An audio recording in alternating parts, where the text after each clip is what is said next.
Hello and welcome to the agenda on Politics Social with me and Phil Moorhouse. How you doing, Phil? How you doing? Oh, very well, thank you. Good. I'm Graham Hughes, obviously. If you'd like to join the chat, all you need to do is subscribe to the channel. Hit the subscribe button and you will be allowed to join the chat after a minute. Okay, so today we're going to be talking, first of all, about Labour's devolution revolution, or the devolution revolution. So Angela Rayner earlier this week announced that she would be, not her personally, but the government would be doing the biggest shake-up in local government in a generation. And we're going to be seeing councils being merged together, splashed together, and we're going to be seeing everyone have a mayor. Everyone. A day mayor and a night mayor.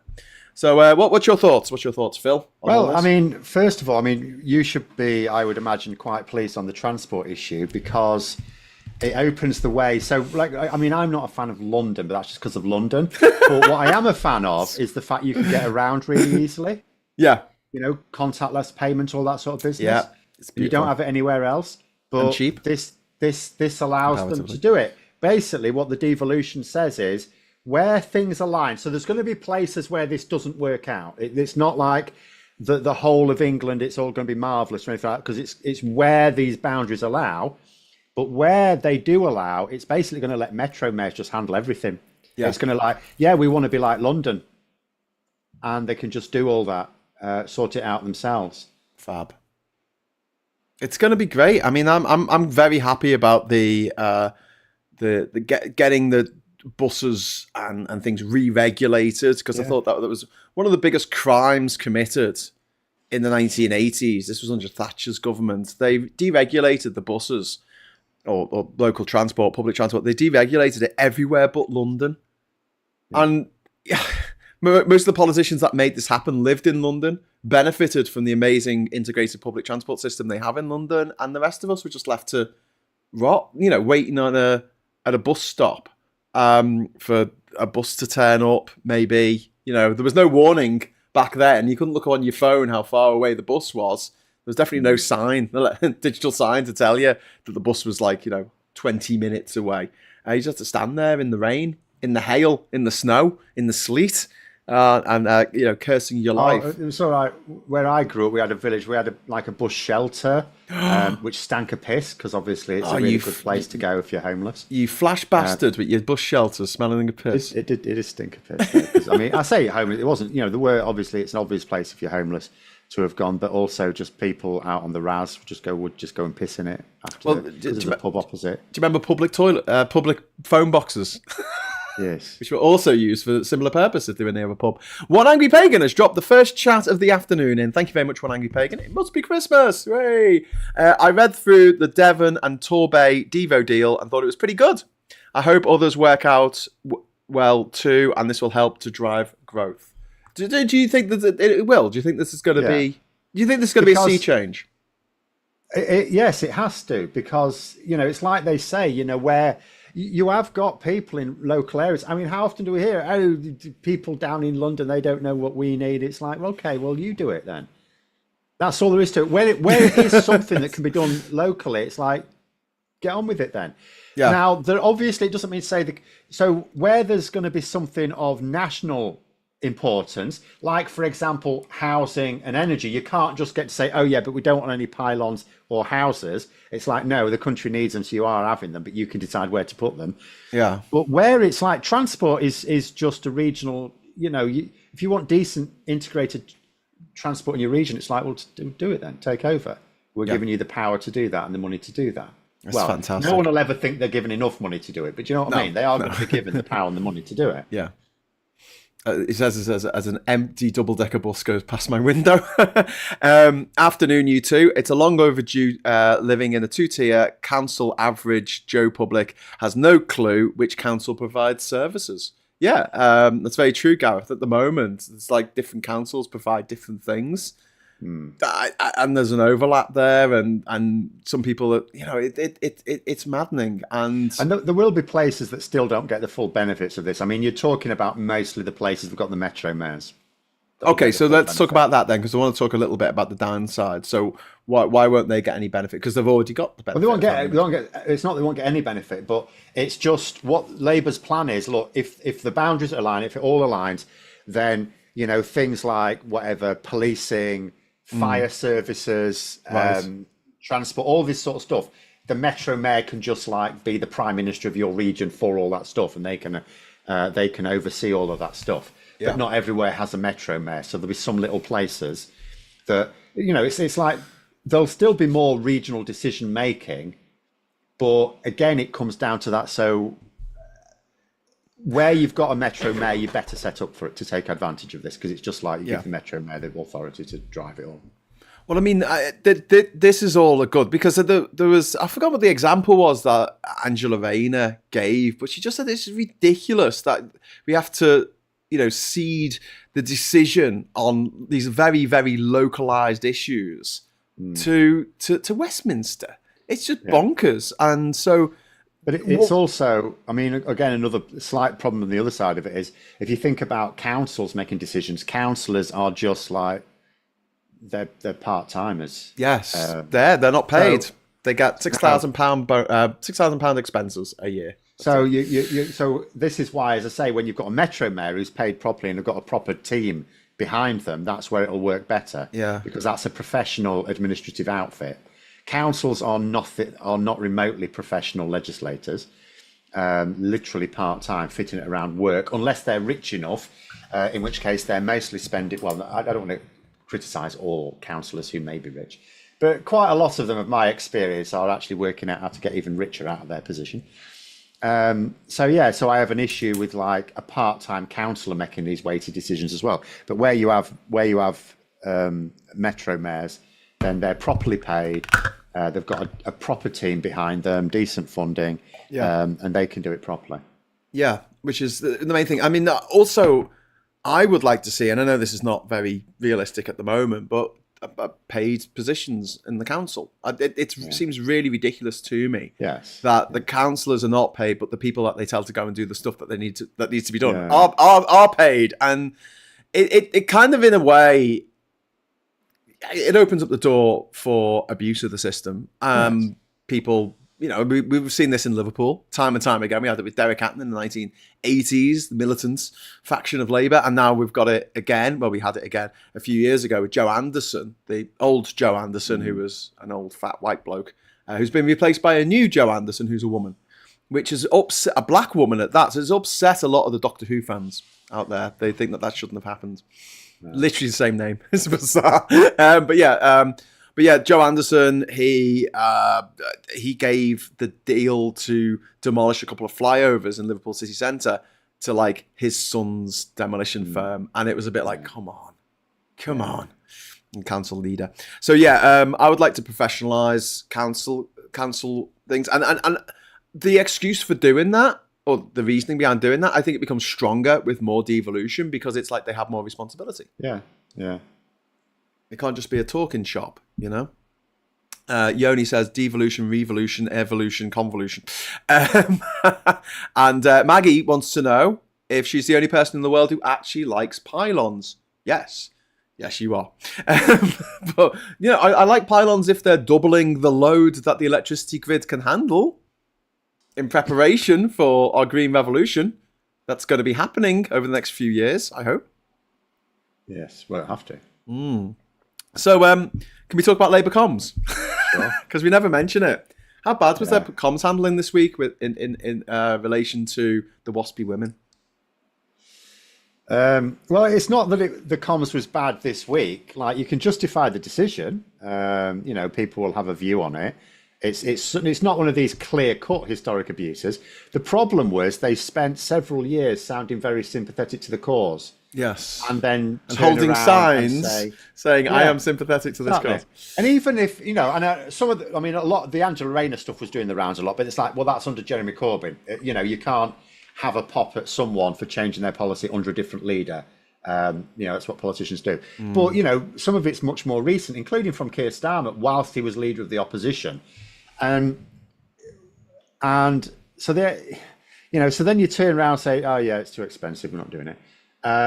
when you've sounded sympathetic before, it is sort of screwing people over. Now, I don't think that's going to be a huge issue, because I think a lot of the I'd like to see polling on it, which I haven't yet, but I reckon most of the public would think, yeah, 10 billion quid for some baby boomers. No, but it's still, it's. But that's when you put it like that, Phil, come on. Well, no, I am someone who would be in favour of the compensation, because the idea of equalising pensions, that's a gender equality thing. I'm certainly not opposed to that. But you could have phased it in a bit better. But traditionally, women didn't work, and especially that generation as well. They didn't work. They would be looking at the primary caregiver to the children, and that's why pensions were at 60 at that time. Yeah. And also, the average life expectancy of people was about 69. So it wasn't like they were thinking they would be paying these pensions for the following 30 years, which they are now, because the average life expectancy is now in the 80s. Oh, it's an economic decision, but the point is, it's still fair enough to say once women. I mean, there was, I was saying in my video on it, the reason why you call female teachers miss is because there was a time where women worked until they were married, and that was it. They then gave up their job, so you were only a miss in the workplace. So we've moved now to a position where women are a full part of the workforce, so obviously it should be the same rules for men and women. Yeah, and the same pay.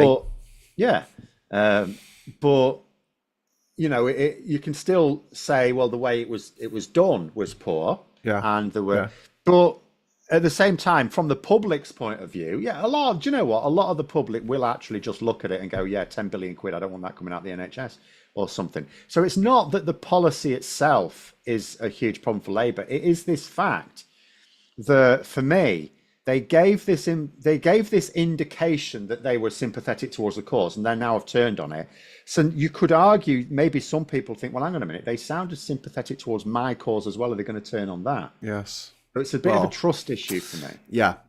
And again, I feel like they could have explained it better. I always feel this way with Labour. I watch your videos and I'm like, they should be employing Phil to explain this shit to people in a way that people who know what they're doing. There are going to be they can understand, people they could employ who would do it well, and they just they don't. Yeah, Gareth T has dropped in a £10 super chat. Thank you very much. It's very kind of you. Merry Christmas, my friend.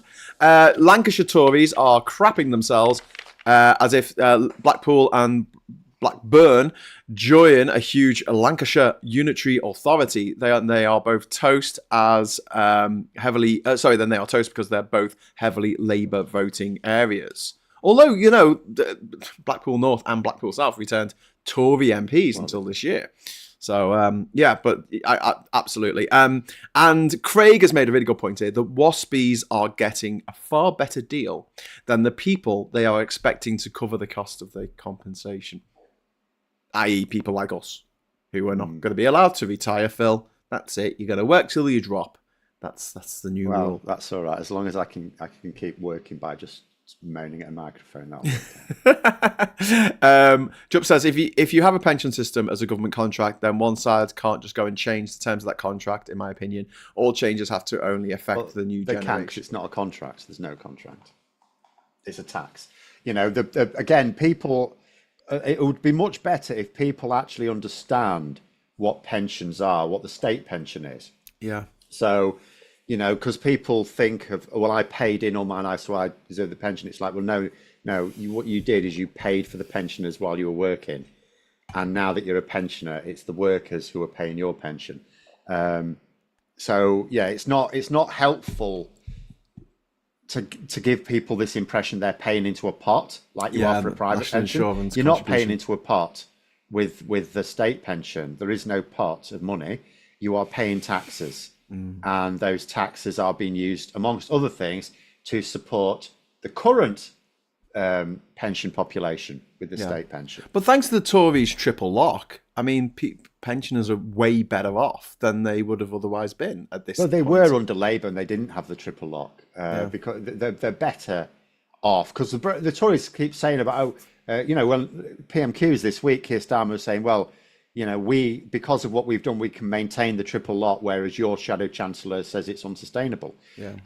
Which is why it was mad for bad not to want to talk about pensions.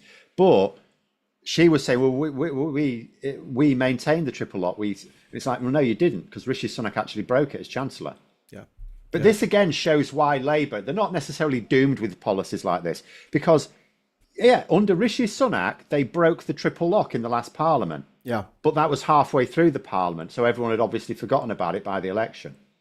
So, Labour will be sort of banking on a similar thing here, as long as things are all right in the last couple of budgets. In fact, it might be all right for everybody. It might well be that the next few budgets are more crowd pleasing, but as long as in the last couple of years before the election, they'll be thinking, as long as we're starting to say, look, this is, it was not easy what we did to begin with, but this is what you get out of it. Yeah. Then people aren't going to make a fuss. They didn't make. No one went around going, oh, when Rishi Sunak talked about the triple lock, oh, but you broke it as Chancellor. No one said that in the election. They'd all forgotten. Well, I mean, this is the interesting thing, isn't it? Like the way that things are perceived. But it is mad that like now we've got this outpouring of empathy from the right for people who aren't them. That the people aren't themselves. They've got just sympathy, all of a sudden, all this empathy for farmers and for WASPI women. That was never there before. They were, during the Brexit thing, they weren't all going, "Oh shit, we better think of the farmers." They're just in search of something to like win votes, but I see the farmers thing is really mad to me because they're siding with all the people who want to screw them over. I've got to go answer the door, so I'll let you talk for a moment. Because they're bringing Kemi Badenoch close to him, but Kemi Badenoch is. She's part of the government that introduced the New Zealand and Australia trade deals, which farmers hate. And she personally, as business secretary, obviously, she didn't start it, but, arranged for us to join the CPTPP, which her own, economic impact assessment said would be bad for farming, UK farming. We take a hit. So this 0.08% boost to GDP, which is obviously worthless. If that, that is made up of various winners and losers, and in her own document, the losers are British farmers. And she was hailing it again this week when we joined. She said, "Oh, this is brilliant for British farmers." She said, "It's like, well, your own document says it's crap for British farmers." And they're bringing them close. And then they tie themselves to Jeremy Clarkson, people like that, and James Dyson. They're backing them up, even though they are the reason why this inheritance tax policy exists in the first place. Because Labour are not going to make much out of this from actual farmers. They're doing it to get money out of rich landowners who pretend to be farmers to get out of paying taxes. So there we go. One Angry Pagan's gone a super chat there, £5. Thank you very much. He says, "Do we think Starmer will make it as PM till the next general election? I personally think he might, but he's not really coming across as being good at politics." Oh no, he's dreadful at politics, absolutely awful. But he will make it because, in actual fact, what he's doing there's two reasons I would say. One, you could take a lesson from Boris Johnson. So if you look in Boris, like 2019, the Tories were dead and buried. That was it. They thought they were knackered. Nigel Farage's Brexit party was absolutely crushing them. That was it. They were unelectable. It was just a case of when they lost the next general election. But then Boris Johnson won that general election. Now, they forget that that's only because Nigel Farage and the Brexit party stood a load of candidates down. But as far as a load of those MPs were concerned, they were still in power. They had a majority and they had their own personal seats because of Boris Johnson. Well, the same is now true of Labour. Labour were dead and buried. Keir Starmer's brought them back, huge majority. There's like over 200 Labour MPs who are not safe Labour MPs who think they've got their seats because of Starmer. So straight away, he will have a certain amount of loyalty because of that. But also, although he's, the politics is poor and the communications is poor, and I don't know that they're going to deliver, I don't know that they're going to achieve everything they say they will, but they are going to achieve significant progress and they're really going at it. So, yeah, Keir Starmer will absolutely be fine for the next election. Labour will win the next election, really. And I don't want to say too much because, in 2020, I didn't actually believe Labour could win a majority. So you don't want to go mad.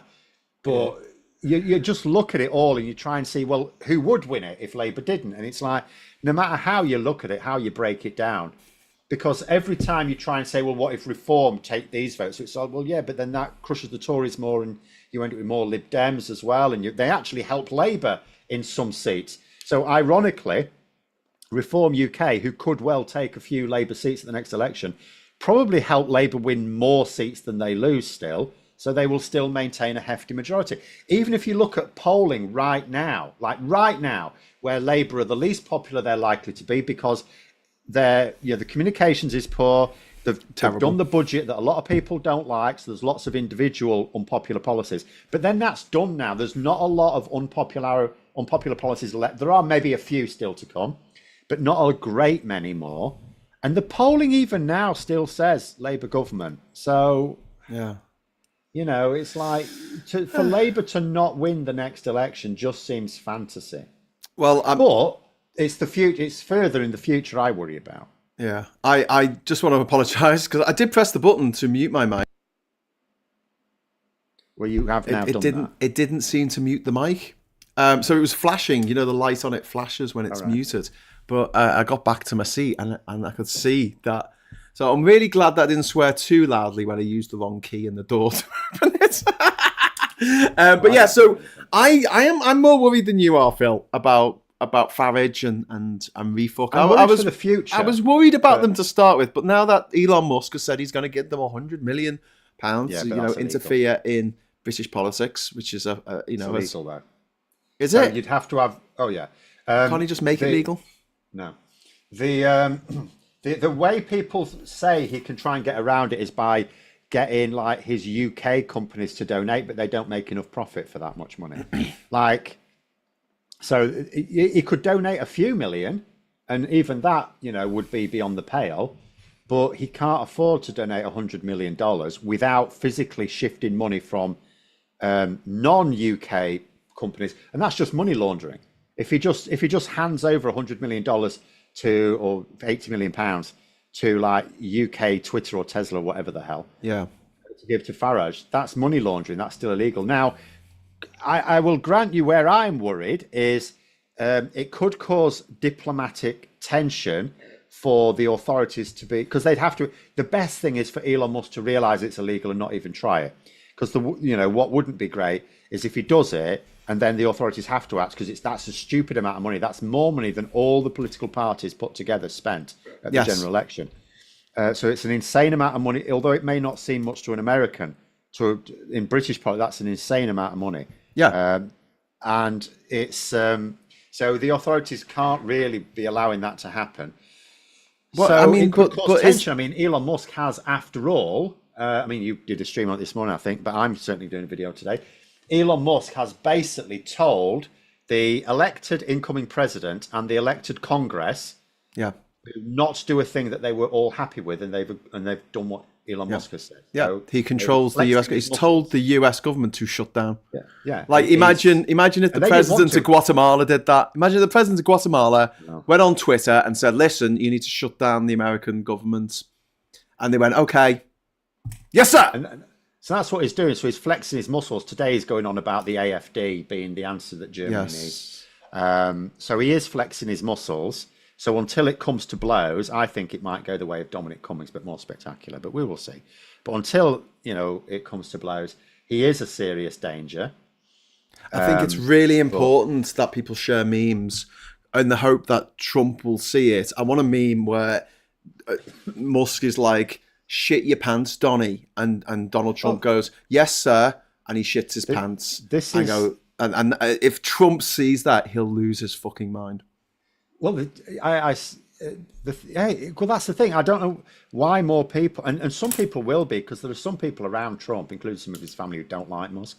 So there will be that, it's a bit like that power struggle that existed between Carrie Simmons at the time and Dominic Cummings.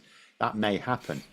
I don't know why more people aren't saying to Trump, "He's played you here." Yeah, he's played you like a cheap fiddle. Yeah. Because that is, and that's what I would be doing if I had any contact with Trump. I'd be saying, how do you feel about Elon Musk absolutely playing you? Yeah, taking you for a mug. I don't think Mandelson will do that, because he's going to be the next ambassador to the US. Yeah, but I don't think he will. But I'd be if they'd sent me instead, I'd be tempted to do that in my first meeting with him.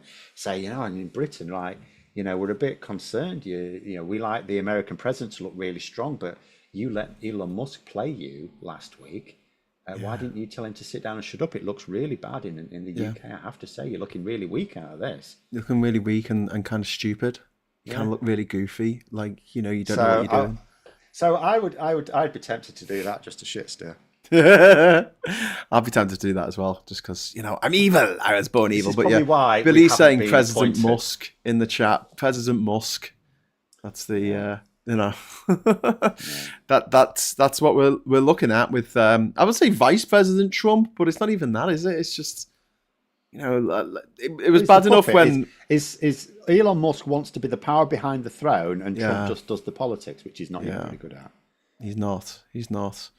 He's a dickhead. But yeah, this is something that we're going to be talking about endlessly, I think, over the next 4 years, depending on what happens. Or 2 years. Because like David Hennig was saying, and unless Donald Trump does actually manage to get himself crowned dictator for life in the next 2 years, the midterms will wipe him out. I think he's going to suspend the midterms. Well, we will see what can happen, but... National emergency. You've got to think about it this way. You're talking about... And we know that Trump, but what he wants to do, but what you're talking about are things that the US president can't do. So he needs to get agreement, which means he needs to play a patient political game, and he's not very good at it. No. That's the point that several people have been making. But if your goal is to fuck America, like his goal is to stay out of prison and get richer. No, I'm talking about him. I'm talking about Putin, right? And who's had various meetings with Elon Musk. Yeah. If your goal is to mess America up, and put it on its knees and don't let it get up again for a generation, this is just manna from heaven for you. Oh yeah. But again, it's not. See, a lot of people think that like Putin has compromise on Trump, and I'm not so sure. I just think Putin buttered him up. Because at the end of the day, what compromise can you possibly have on Trump? He was found to have Secret Service files in his pissing bog. Yeah, with not even the which door he sold to the highest bidder, and over 150 Secret Service agents were assassinated. So seriously, what compromise is it possible to have over Trump? I just think Putin was good at flattering him, and Trump admires Putin for the way he rules Russia with iron fist. But again, the way to deal with that is just to point out that Putin is weak now, and again, you just play. So I don't think Putin has a hold over Trump at all. So I think Trump just admires him, and Putin was good at flattering him, whereas other people criticised and ridiculed Trump. But I think the oncoming, like you said, the oncoming Cummings, the fact that Trump and Musk, egos, narcissists of that level, just cannot exist together. It's going to be spectacular, and the downfall of Musk could be like a story for the ages, the world's richest man ending up in jail, penniless, as a result of some of the stupid fucking decisions he's made. But the fact that you've got so many Musk fanboys out there, and they're generally all boys, who haven't had sex yet, and they all think that he's wonderful. And it was really almost like very disturbing, the fact that Tesla stock has doubled in value since the election, and yet the actual number of cars they've sold around the world has gone down.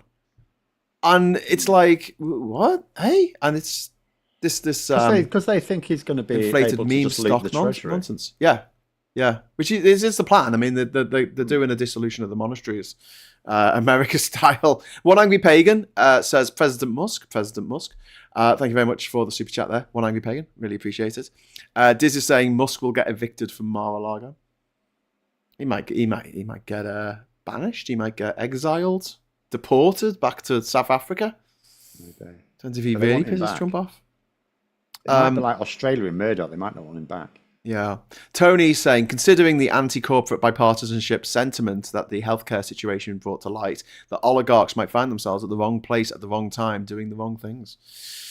Yes. Yeah. I think that the awareness raising that incident, the murder caused, I think this is going to have repercussions over the next few months, maybe few years of the Trump presidency, because they're going to see the top 1% get richer and richer, Have you seen the tax that he's got the tax cuts he's bringing in? Well, no, the ones he wants to bring in. Yeah, the ones he wants to bring in don't benefit over 90% of the people who pay tax. They never do. In fact, they make them those people will have to pay more tax. Yeah. So the vast majority of the people who voted, the 77 million who voted for Trump, will have to pay more tax. This is like Kemi Badenoch talking about the attractive idea of a flat rate of tax. It just means poorer people will pay more and richer people will pay less. Yeah. BUFC Mike is saying that would be handy, being Epstein's mate and all, ... talking about Mandy. But saying that the last comment was disappeared. No, it wasn't. I just read it. Reese says William Windsor is a Trump fanboy and maybe Starmer can get him to do it. So is Prince William a Trump fanboy? I don't think he is. I think he's just I don't think you ever really know what royalty think unless they're being cunning and let it slip. I don't think anyone really likes Trump. No. Like, put it this way, when he had his state visit with us when his first presidency, and the Queen made him look ridiculous. Charles wouldn't even meet him. They were hiding away. The rest of them were hiding. They didn't actually even want to. Well, he's going to have to meet him this time if we invite him over. But Trump is the guy who said that he on a radio show that he could have nailed Princess of Wales if he had met her. Yeah. So that's William's mum, by the way. Oh, I totally could have nailed your mum. That's the word he used, nailed. So yeah, there you go. Amy Walker, or maybe Amy Walker, is saying, what's the chance of Luigi copycats? I don't know. You've got to throw your life away. You don't have that many people who want to throw their lives away. Yeah, but in America, you have like dozens of murders a day. Yeah. Every now and then one gets into the news. Usually they don't get into the news until you kill like 20 kids in one go. But, it's because they happen at such a rate. So you either have to kill someone who's very wealthy, not even famous, I suspect, just wealthy, or you have to kill like 20 kids because it's like 50 murders a day. You ain't got time to report on all that. Yeah. It's, but I mean, if CEOs are put on their toes, then they're just higher better security. And I think it's a bad thing because you just create more of a disconnect. You're just going to create the sort of what do you call them, like the Andes in South Africa, where you have like gated community type things. You're just going to create more of that. Gated communities. But it is going to be pushing that idea more and more on people that it is them and us, but the them isn't going to be necessarily immigrants or trans people. It's going to be the oligarchs, and I think that's a good thing if people realize that. It'll never happen because again, populism just convinces you, because then the next one will come in and go, oh yeah, Trump, he wasn't really on your side, but I'm on your side, honest, and they'll just fall for that. But I mean, hopefully it's opened a few eyes. I've seen people on the right who are sharing their stories of how they've been screwed over by the insurance company. And the health insurance, the health system over there is an absolute disaster. But I mean, I think that when people are voting in a way to screw over all the people, that's okay for them. But when they get screwed over, it's something that they don't forget very easily, especially if they're given a bill for $500,000 for a hospital thing that they thought was being covered by the medical insurance. But the AI at the medical insurance company has said no. But what's going to happen? Are the Democrats next time going to promise to create universal healthcare? No, they're not. So that's unfortunately true. So when you create something that in theory could be dividing politicians, it's like, well, they're all just going to stick with the current system because it's too hard to change it. It's scary. What can you see sort of going forward as the UK having this relationship with this dysfunctional Trump administration? I think so. I've been reading quite a few experts on the appointment, which I don't think it's been officially announced yet, but it's basically going to be announced, of Mandelson as ambassador. And so I've read various, former head of the Foreign Office, former ambassador to Kim Darroch, former ambassador to the US under Trump, and and people like that. And what you're getting is So, I mean, the way I'd characterize it is this. It's like, do we think we can have a fruitful relationship with a Trump America? No, we don't. So therefore, it's damage limitation. So basically, what we're doing is going to play for time. We're going to try and get him to not apply tariffs to us and things like that. That's our goal, to get him to not screw us over. So in that sense, sending Mandelson can work, they're saying, because first of all, the way Trump looks at it, right? I mean, he looks at Labour as this like communist, this dangerous communist experiment, right? Because Labour's left wing and Trump is basically to the right of Hitler. So, you need someone who can basically say, who can speak their language. And many of the left in Labour, I mean, John McDonnell's come straight out going, oh, Mandelson, totally unsuitable, although he hasn't actually bothered to say why. But, a lot of people that don't like Mandelson, I don't just mean the anti-Semites, I mean, just because he is on the right of the party. But if you need someone who can appeal to Trump and his cadre of billionaires, then actually Mandelson's probably the best person Labour have, or one of the best ones. He's very experienced. He knows his stuff on China. He knows his stuff on the EU. He's worked on EU-US deals. So he's got an incredible amount of experience.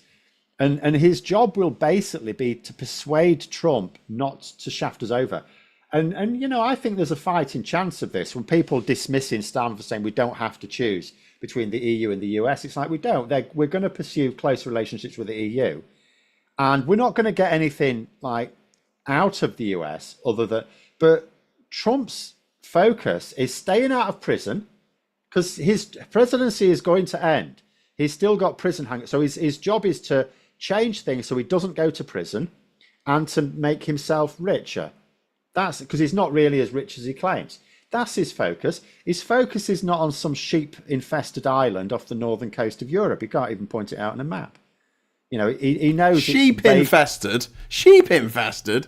Yeah. He knows it's vaguely he's got a golf course there somewhere. He sort of knows that. But his focus isn't on that. His focus is on building a new Trump Tower in Dubai and making sure he stays out of prison. So all we need is someone who can just smooth him over, talk to him about things he cares about and persuade him not to do mad shit for 2 years. Persuade him not to do mad shit.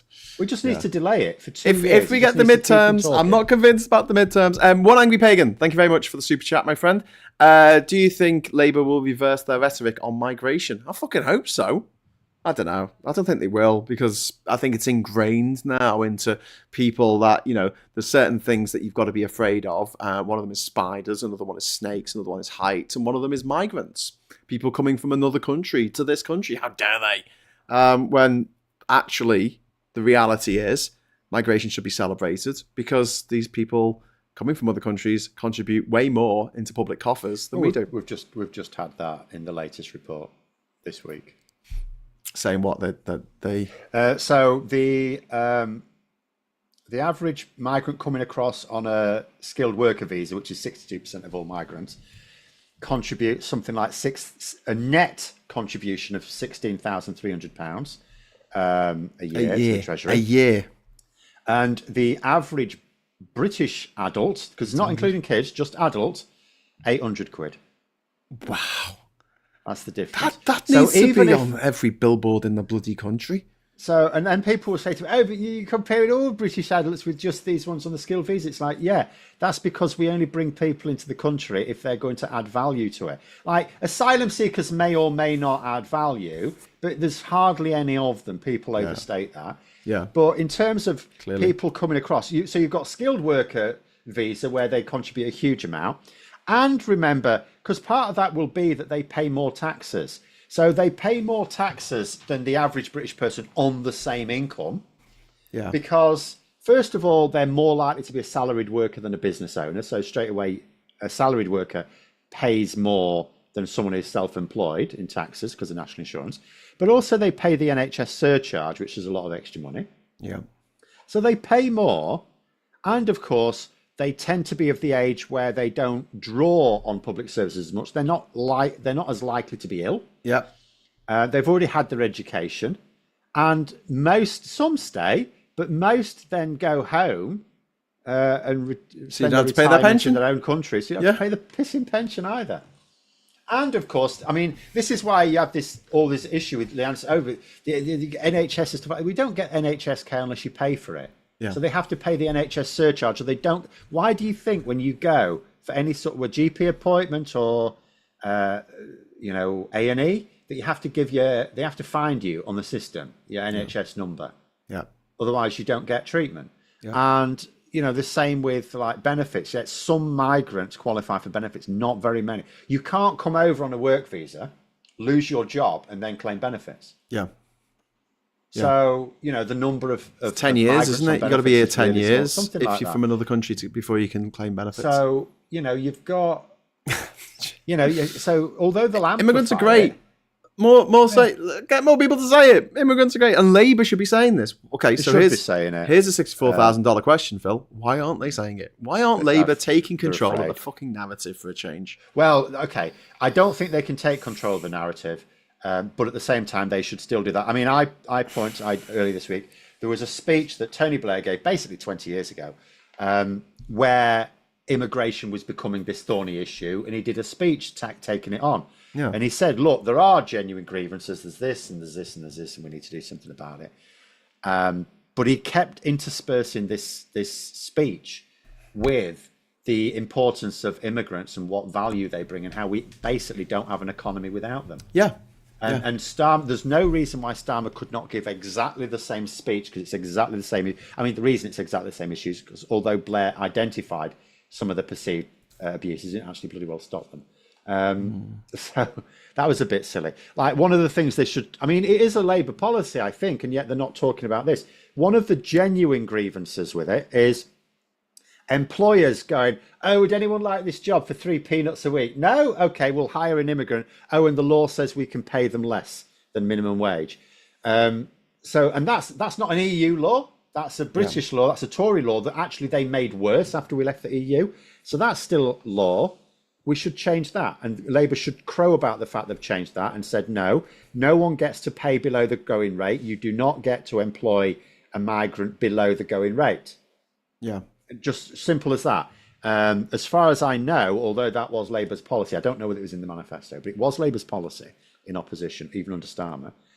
And there's certainly no discussion about it. So I don't know that that's even in the workers' bill. But that's something you could surely get a win with. I know it would piss off some businesses, but who cares? They're businesses employing slaves. So what you should say is, look, we're going to make, because that's a perception that people have. The immigrants come and do work for less, and that's how they undercut British workers. Whereas, so you just say, well, we're changing the law, so you can't do that. You have to pay the going rate. Yeah. Yeah. Well, we'll see. We'll see. I wish you were advising Labour. Jesus. They just seem to. They've had a really bad year. We talked about this last week. They're just. Well, they won the election. They won the election. Bad year, really. That was great. But then since then, that's happened twice in my life. Yeah. Well, okay, 4 times now. But then since then, it's just been one sort of bad news story for Labour after another. The front cover of the Daily Mail today was criticising Rachel Reeves' budget and saying it was the disaster budget. This is the same Mail that said that the quasi-quartering mini budget was the greatest budget of all time. Yeah, the Times are doing the same thing. They're specifically trying to say that the Bank of England has said that it's a disaster when this like spiral of economic decline, which they haven't said at all. No, they've downgraded their growth prospects for this last quarter, and some of it will be because of the employer's national insurance. But, it's like, but that's not to say that they're saying, oh, yeah, this budget's going to be a disaster in the future. It's like, no, it's not. Yeah. And they haven't said that. Yoni's put a super chat in. Thank you, Yoni. Stagnant economy means the median Brit is net zero. Yeah. We finally made it to net zero, everyone. Thanks to 14 years of Tory misrule. Although I am going to be honest and say, if the forecast is now for zero growth in this last quarter, I would take that, because I think it's not going to. I think it's going to be contraction. You think we're going to be heading well, towards a I'll recession? tell you why. Because, and I keep saying this, like the rates you get on YouTube, they're advertising rates. Now, it's not a perfect match for economic performance, because what it is a measure. It's like advertising, so it's largely retail, although there are some services in there as well. But what happens on you the last couple of years, the rate has been getting lower each year since that big hike in inflation, because I imagine advertising budgets are the first to be reduced when you're going through tough times and consumer confidence is low. But it has still been the case the last couple of years that the rate goes up in the last few months, with December and November generally being the highest rates of the year. Well, my rate for December is lower than my annual average this year. I've never seen that in my life. So basically, I am going to go out on a limb here and suggest that consumer confidence is spectacularly low. And I think December's figures are going to be shocking. Yeah. Yeah. And I think the government know that, because that's why they've now put off their pension review, because there was supposed to be a pension review beginning now, which was going to say people aren't putting enough into work pensions. They're not sustainable, the work pensions. So we need to get people to include their contributions, which includes employers as well as employees. And they've obviously thought to themselves, right, so, what we've done with employers' national insurance has clearly dented business confidence, and we really don't want to hit it again. So it's now put off indefinitely, that pension review. And I can tell you when it will come back. It will come back when they think the economy is strong enough to take the hit, because it will be a hit. Yeah, yeah. But also, I mean, with and the American economy is not doing so well at the moment. There was a big rally after Trump won on the Dow Jones and stuff, and that's all been wiped off now. And they reckon as the reality, as people sober up to the reality of what another Trump term means, and him talking about bringing in tariffs to make everything more expensive for your average American consumer, and the fact that there's a couple of generations there who are really, really struggling in America with 3 jobs, and they're just barely keeping their head above water, which isn't living. It's the minimum wage has not gone up in the last 10 years or 12 years. Meanwhile, the value of the portfolios for people like Zuckerberg and Elon Musk have gone up 100 times over. Like what's his name, Jeff Bezos.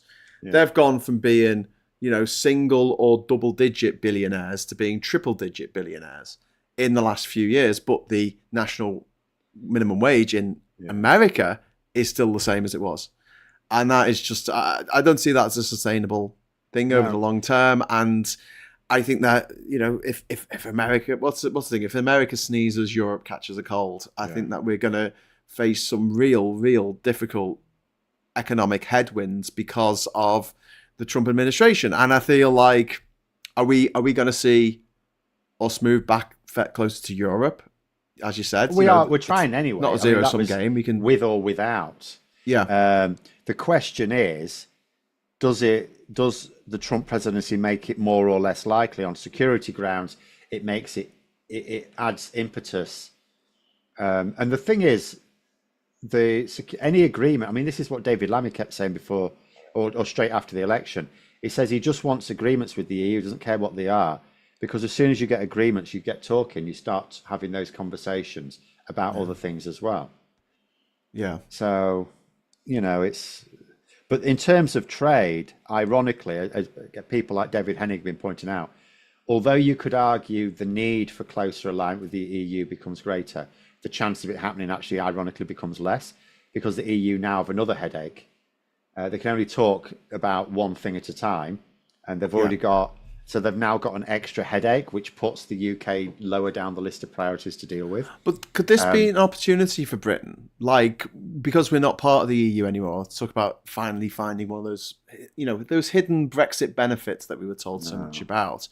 Because we're not under the same kind of regulation as the EU, would it be an opportunity for us to try new things out and see, what works? Especially the best thing we can do is if Trump decides to slap tariffs on the EU, he doesn't necessarily slap them on us. That's it. Nothing else is really a benefit, because the problem is, we're too small to be able to engage. So if Trump does put tariffs on us, we're not going to retaliate. Yeah. Because it'll just escort a trade war which we cannot win. So we'll just take them. We will just take whatever he puts on us. We just prefer it if he don't put anything on us. America is our largest single trading partner. Well, I suppose the EU is technically, but that's maybe lots of countries. The EU, what the EU will do is they'll already be working out the most politically damaging, not economically damaging, the politically damaging tariffs, like they always do, like they did with Trump last time, like they did with George W. Bush when he played silly buggers. Yeah. So they'll be ready to do that, and that will get American Republicans going, oh, they've knackered my, who's it? One of them's, Harley Davidsons are important to them. So they'll be putting tariffs on those again, or anything like that. Yeah, Harley Davidson. We can't do that. So they did last time, wasn't it? Harley Davidsons, he went after the motorbikes. Matthew G says, thoughts on the Mandelson appointment. We've already talked about this. Ambassadors have always been career diplomats, not political appointees. It's a slippery slope.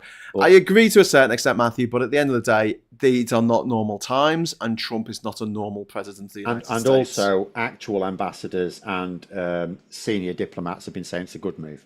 Yeah. And they've been explaining why. Yeah. So, for the time, it would have been an odd appointment if Harris had won, but for the times where basically we cannot realistically hope to have any sort of fruitful relationship with America, we're basically hoping that he doesn't do anything. That's what we want him to do. We want him to maintain support for Ukraine, and we want him to sort of maintain things as they are in terms of our trade relationship. We're not looking toward, if we can try and wangle something out of it, sure, why not? But, that's what we want. We want someone who can just basically keep him talking about things he's interested in, for a couple of years, play for time. Yeah, and blow smoke up his ass. Just make him think that he's the be all and end all. That's all he wants. He just, he's a narcissist. You just got to play into his ego, and just flatter him with bullshit, and he'll love it.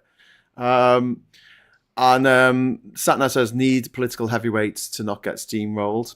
Exactly. And I can't say I don't like Peter Mandelson. I never liked him. He's just. It doesn't come across as a nice person, let's put it that way, to me. But extraordinary times call for extraordinary measures. That's all I can say. He's a politician, and he's got a lot of experience for the role he's going to have. He's going to need to know about China. He knows about China. He's going to need to know about EU-US relations. He knows about them. He needs to be someone who is acceptable to basically billionaires, which he is. That's one of the reasons a lot of people on the left don't like Mandelson, because he's far too comfortable with billionaires. Well, you know what? He's the ambassador to a government of billionaires. Who are we going to send? Someone who thinks billionaires shouldn't exist? That'll go down well. Something we should mention before we wrap up. We're part of the CPTPP now, aren't we? We joined officially this week. And was it Diz saying about... shoes still hasn't halved. Satnav has said hyper-localised economics, cancel VAT for products made and sold in the same locality, county, based free tax zones, encouraging people to build these local systems, which I totally agree with. However, someone's pointed out, Yoni points out that it might be against CPTPP rules. They could be, I don't know. Who knows? Who knows what those rules are that we've signed up to with this pact with countries on the other side of the world? That the newspapers seem to think what you do is you put the GDP of all these different countries together, and that's how much the trade deal is worth. Yeah, it's mad. I don't think that's how it works. But I'll tell you what's hilarious, though. I pointed this out earlier this week. So you've got Kemi Badenoch, who's trying to hail this great deal. But at the same time, the Tories are trying to be very hawkish on China. So they're trying to derail Labour's moves to move a bit close to China. Again, as a consequence of the fact they don't think they're going to be able to get close really to Trump or America. And yet China is on the path to accession to the CPTPP. Yeah. So, and I know there's various obstacles, but if they join, so what Kemi Badenoch has basically put in place is a process, and the Tories in general, a process whereby they're giving China enhanced market access to our markets. Yeah. Whilst trying to sound hawkish on China. And no one in the media is pointing this out. Of course not. No. Why would you? It's I was just thinking about this actually. The Tories, they're going to be in opposition for the entire term of Trump's presidency. All of it. From beginning to end, they're going to be out of power. And this is what they're not really thinking strategically about. It could well be that if Trump, I mean, the best thing is if Trump can't really do very much at all. He's going to screw America over. Sorry, America's bollocks. But he might be limited in the damage you can do just because he's not good at getting politics done. And that's the best case scenario. But if he looks like he's causing a lot of damage, that could backfire on anyone who's backing Trump in this country. So Farage, although people are worried about reform, and I'm not saying this is definitely going to happen, but there is a serious risk that Trump does something that makes him wildly unpopular in this country. He's not popular to start with. And that Farage is associated, just like his association with Putin, but his association with Trump is way stronger and way more obvious and way more explicit. Yeah. That could actually do him some damage. And the Tories need to be thinking that when they're getting ready for the next election, there's a very good chance that you're talking about an emergent Democrat Party coming back, and now you're positioning yourselves as being opposed to what is going to be the next power in America. So they're not really thinking this through. They ought to be a bit more circumspect.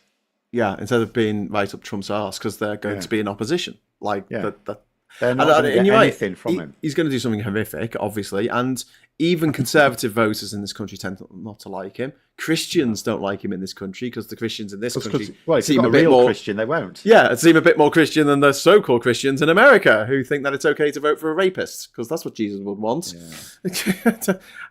It's just absolutely mind-blowing. A guy who doesn't say love thy neighbours, he says, what was it?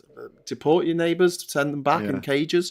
Matthew G says, Labour's commitment on CPTPP membership have been quite muted despite being the government. I mean, it's because it's not worth very much. It's like trade experts say you may as well. It's not harmful. Well, it's harmful to some. It's harmful to some, not to others.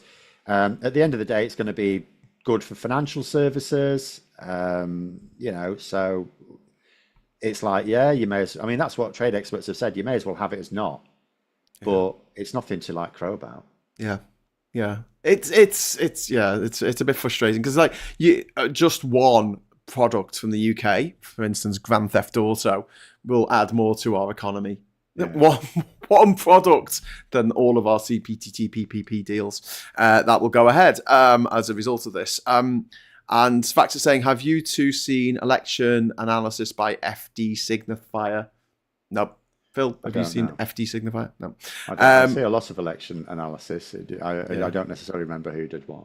And Russell wants to know, are they going to tell businesses what it means we can do now? I have not heard anything yet. That's because there's not a lot. It's like, honestly, if you go down the list, even in Kenny Badnock's own economic assessment, it's like financial services, something else, probably legal services, I can't remember, gains out of it. Everyone else basically loses. Yeah. There's some small, tiny gains. Like apparently, if you're in a community in Scotland that produces whiskey, you'll do all right of it. It'll be easy to export to a lot of Pacific countries now, so they'll gain. Yeah. A bit. But yeah, most parts of the country don't get any benefit. And this is what I thought was quite mad about it as well, because when you look at the winners in it, so whiskey is going to be a winner. So that's Scotland. Tories tend not to win seats in Scotland very much.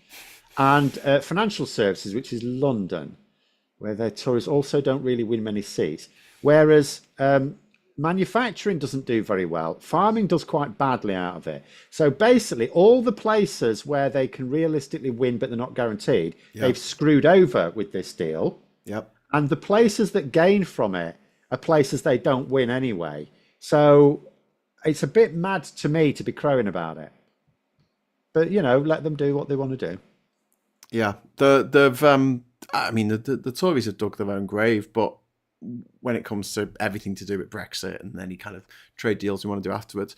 But it is, again, we talk about this so much on this channel, it's a source of infinite frustration that Labour don't capitalise on pointing out these are the Tory fuck-ups.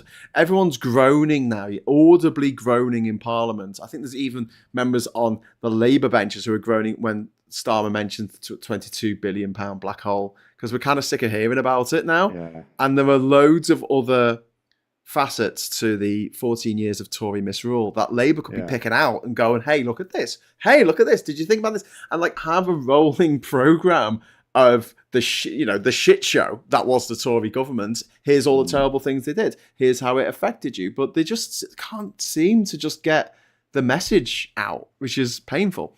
And just before we go, thank you very much to Satnav there for the £10 super chat. That's really kind of you. Solidarity, gents, keep it up. We need a massive voices for next year. More big panels, please. Do you get some more big panels, Phil? We've already got some. We've got an extension built. Yay! Dun, dun, dun, dun. We're here all week. So, as this is the last agenda before Christmas, just want to say to you, Phil, Merry Christmas, and to everyone watching who might not be here next week. I don't know to hear it. Just all the best. And have you got any New Year's resolutions? That's what I'd like to ask. I don't know. None at all. I don't do those. When I decide to do a thing, I just do a thing. Fair enough. And are you looking forward to Christmas, or is that not your? Yeah. Oh yes, I get the good Turkish delight at Christmas and the good Stilton. I got the best Lego set ever, mate. I've already got it. So I might wrap it up because it came like as courier, whatever. So I know what it is, but I might wrap it up so I can unwrap it at Christmas. Oh. It's going to be awesome. It's a Lego globe. It's a globe of the world. It's like 2,500 pieces. It's the most exciting thing that's ever happened to me. Will you be cooking? Are you in charge of the cooking? Usually the stepdaughter does the cooking. I am a better cook, but she likes to do the cooking. What if she's watching, Phil? She knows I'm a better cook as well. But I'll be cooking some things I'll be doing the gammon on Christmas Eve, and then I'll be doing a proper roast dinner with proper roast potatoes later on in the week. Oh, that sounds good. All right, I think we're having pie. Potatoes properly. No, they don't. That is very true. If you want roast potatoes properly, do them yourself, or get Kat to do it. Kat's very good at roast potatoes. She does them proper, fluffy on the inside, crispy on the outside, as God intended. But yeah. Anyway, so thanks very much, Phil. Are you about tonight for the social, or are you? No, I'll tell you what my task is tonight. You're out in the lash, aren't you? So no.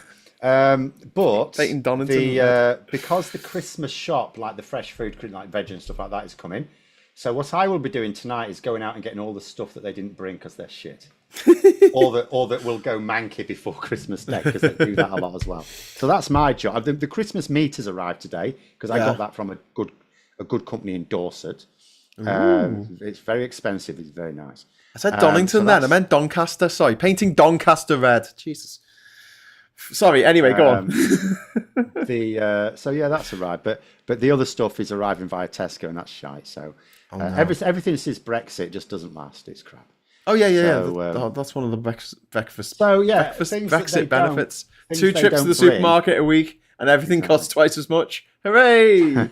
So things that they don't bring, I'm just going to go out tonight when it's the last night, when it's still 24 hours before Christmas, and I'm just going to get it myself when it's quiet because I don't like crowds. And I'm just going to have to deal with the self-service because the self-service at Tesco is rubbish as well. I don't know how they can't get it just right. Steal it, Phil. Right. Just everyone else just steals it. No, they don't. They just that'll do. That looks about right. All right. Well, I am going to have to use cash because I can't unless my debit card arrives today. I was defrauded. What? Some very nice people in Singapore took over 800 grand from my account. 800 grand? How much? No, what? 8 grand. I don't get paid 8 grand. 8 grand. Over 8 grand. I hope you got that back. Obviously, and it was a card payment. Yeah, I got it back. But because it's a card payment, they had to cancel the card. And I did say to them as well, how did this not go through any authentication? So like, if I buy something for like 500 quid, there'll be a thing, oh, you've got to put this code in on your phone. Yeah. And it's like, so how did that not happen for over 8 grand then? And they're going, I don't know. Like sometimes we don't, if you've already used the place before, but they acknowledge that I've never used this place. Jesus I've never bought anything from them. So I will be wanting an answer from them as to why the authentication did not kick in. Oh, well, yeah. But it means I'm without a debit card. So fortunately, I have enough cash in my wallet to be able to go and get the stuff. It means I'll have to go to a checkout thinking about it. Yeah, self-service won't work because I don't trust that with cash. Some of them take cash, but not all. They do. You got to feed the banknotes in one by one. Yeah, but I can't be arsed with that. So I'll just have to find someone to serve me. and pay cash if the card does not arrive today, which it's supposed to. It's supposed to be within 5 working days, and this was at the weekend, but it hasn't arrived yet. Do you want to name and shame your bank? No. The bank's dealt with it fine. I just don't know why the authentication didn't happen. That's all. And also, it's taken more than 5 days for you to get you. Well, no. If it arrives today, it hasn't. Okay. I mean, this is now we're now in the realms of like the post office just not doing. When I was a lad, we had morning deliveries of letters. Not anymore. Did not anymore. No, we've got email though, so it swings and roundabouts. Yeah, they can email me my debit card. Let's see how that works out. Billy Kershaw saying, nice one, badges. Frolic at 5, Aid at 7:30, Social at 9:30. Yes, and also I am on between at 4. Phil's on at 4. So you got Phil at 4, Aid at 7:30, got Maximilian at 8:30, and then we'll be on at 9:30. So hopefully see you there for the last social before Christmas. So we'll be wearing our Christmas hats and having a jolly good time. So thank you so much for watching. Thanks for all the chats. Thanks for the super chats. Give us a like on the way out. And until next time, I'll say hello, good evening, welcome, and goodbye.